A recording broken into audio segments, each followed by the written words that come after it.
Rejet d'un cessez-le-feu. Israël a rejeté hier la demande de cessez-le-feu du Premier ministre libanais Fouad Siniora. Et signe de la détermination d'Israël, le Premier ministre israélien Ehud Olmert a assuré dimanche que rien n'empêcherait Israël de parvenir à ses objectifs pour empêcher les tirs sur Israël, c'est-à-dire en chasser le Hezbollah pour établir le calme sur la frontière nord d'Israël.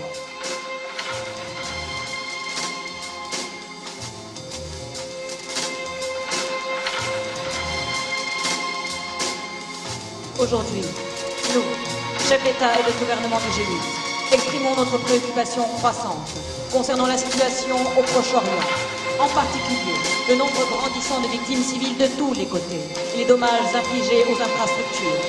Nous sommes unis dans notre détermination à poursuivre nos efforts pour rétablir la paix. Nous apportons tout notre soutien à la mission du secrétaire général des Nations Unies actuellement dans la région. La cause profonde des problèmes dans la région est l'absence d'une paix globale au Proche-Orient. La crise actuelle résulte des efforts déployés par des forces extrémistes pour déstabiliser la région et ruiner les aspirations des peuples palestiniens, israéliens et libanais à la démocratie et à la paix. À Gaza, les éléments du Hamas ont tiré des roquettes sur le territoire israélien et enlevé un soldat israélien.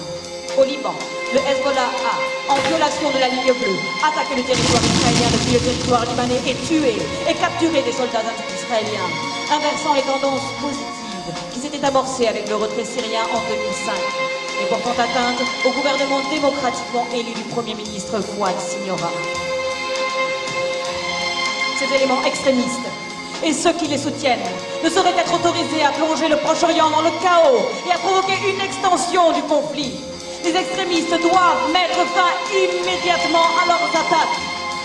Il est également essentiel qu'Israël, tout en exerçant son droit à se défendre, tienne en compte les conséquences stratégiques et humanitaires de ces opérations. Nous appelons Israël à faire preuve de la plus grande retenue en s'efforçant d'éviter les victimes parmi les civils innocents et les dommages aux infrastructures civiles et de s'abstenir de tout acte qui déstabiliserait le gouvernement libanais. La priorité absolue est de créer les conditions d'un arrêt de la violence qui soit durable et établisse les fondements d'une solution plus permanente.